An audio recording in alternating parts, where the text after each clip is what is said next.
Hello everyone and welcome to Extreme DX. In today's video we're going to look at the Realistic 12-655, which is probably the best AM only portable that Radio Shack ever made.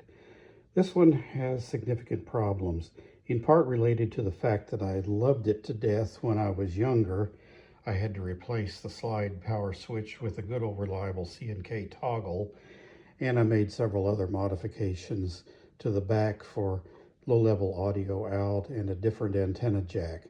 I'm going to reverse some of that, and I'm going to fix the scratchiness in the controls, but more troublingly, there's scratchiness in the tuning, which can only be the tuning capacitor. So I'm going to have to figure out how I'm going to fix that.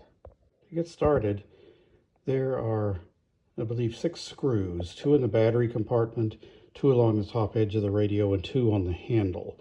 We're going to remove those. And this is what I did 50 years ago. I added this low-level output. I changed the connector on the external antenna.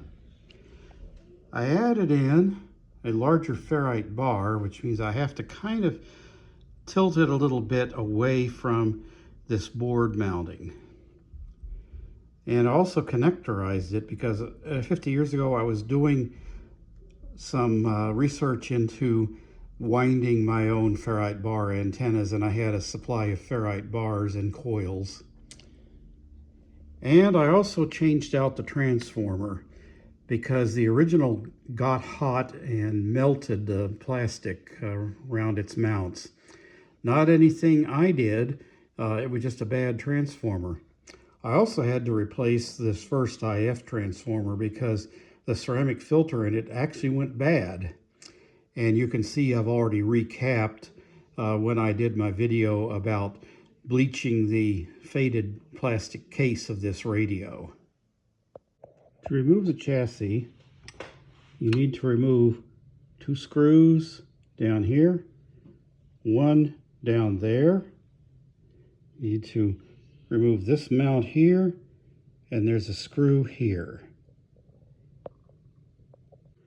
Another annoyance with working on this radio is the dial pointer is captive, so you actually have to pry 2 tabs away from the tuning string in order to get the chassis out.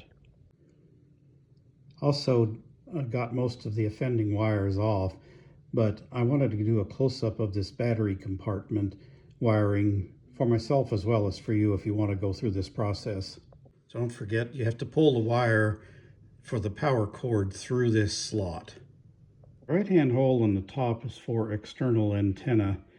It originally had an 1/8" earphone jack up there, but I enlarged the hole 50 years ago, so I'm going to have to probably just use this. This will do just fine for the external antennas that I use now. The other hole is for the earphone. Well, I'm probably not going to bother rewiring that. One change I'm probably going to keep is this ceramic filter that's in addition. One of the problems with this radio was it was very prone to overload 2, 3, 4 frequencies away from a strong local station, and this additional ceramic filter helps that. This is a 3-element stagger-tuned ceramic filter out of an old wireless keyboard or mouse. Here's some of the melt that happened from the defective transformer 50 years ago. One other problem with this radio is the very small size speaker, so I may correct that. This old speaker out of a flat screen TV was meant to be the subwoofer, if you can call it that, but it may make a really nice full range speaker for this radio. Okay, here's how it sounded with the original speaker. It appears the original transformer had more going on inside of it than just a transformer. So I found these diodes on the back of it. And here's the sound with the new speaker. Same trick that the Codison DX286 takes. It's a smaller speaker in diameter, but it has the bigger compliant spider on it, so it's going to sound better. I'm going to put in some different coupling capacitors to make sure that it takes full advantage of the frequency response of the speaker. Okay, a couple of updates. A better output capacitor was negative. It doesn't really help the sound out of the speaker much, but it does increase the hum from the power supply. Unless I want to redesign the power supply, I'll just run it off batteries. Second update, the 3-element Sagertune ceramic filter was dropping too much signal, so I went back to a single stage ceramic filter. Third update on this is that some of the crackling was due to a broken antenna connection, which isn't surprising considering just how bad that plug job was that I did 50 years ago. So I made the antenna connections permanent. I still have a little crackling around the middle of the dial. I sprayed some contact cleaner into the tuning capacitor, and I'm hoping that over time that will work its way into the ground connection and stop that crackling. The radio is a lot better sounding, a lot more sensitive, and a lot less crackling, so I think I'm going to button this up. Okay, let's test this out. Here's Cody's number. Call right now.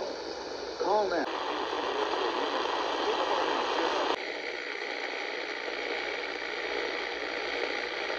What are we really talking about when it comes to jobs?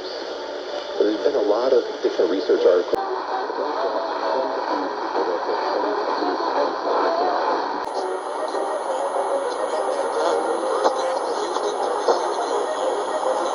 No one has seen God at any time, but if we love one another with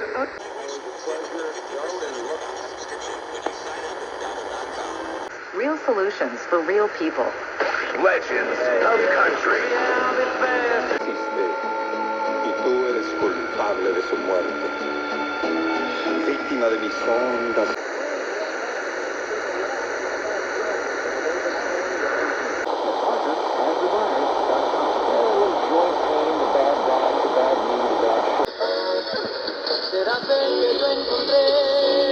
County in our industrial district, there's a place called the work site. And what that is, men are joyful, and that crowd coming out are sorrowful, and they meet.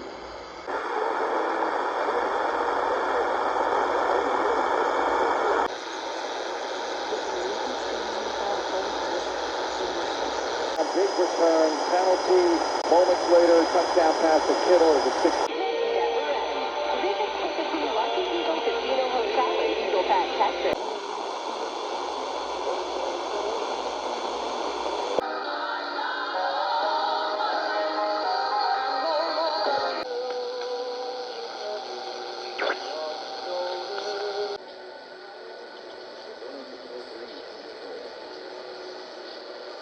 sure to have those conversations with the advising staff to think about, okay, what's going to be best for you. Okay, so what my problem was... Little bonus, since it had an external antenna input, just thought you'd like to see how it did on WBAP again with an external input. YouTube wasn't invented 50 years ago, but I can tell you this is a fantastic little portable. One of the reception miracles that I did was in Lubbock, Texas. I was able to null semi-local KCRS 550 from Midland and pick up KTSA 550 from San Antonio. Another thing that it was doing was on 610, it would get a mixture of the station from Houston, KILT at the time, and the one from Albuquerque on 610. Again, I'm sorry I don't have any video of that, but that was 50 years ago. But I got very excited about the capabilities of this radio when I accomplished that. Of course, Lubbock, Texas has very high ground conductivity, so that was also a factor. But this is a fantastic little radio, and if you have a chance to pick up one on eBay, by all means do it. I don't think you'll be disappointed.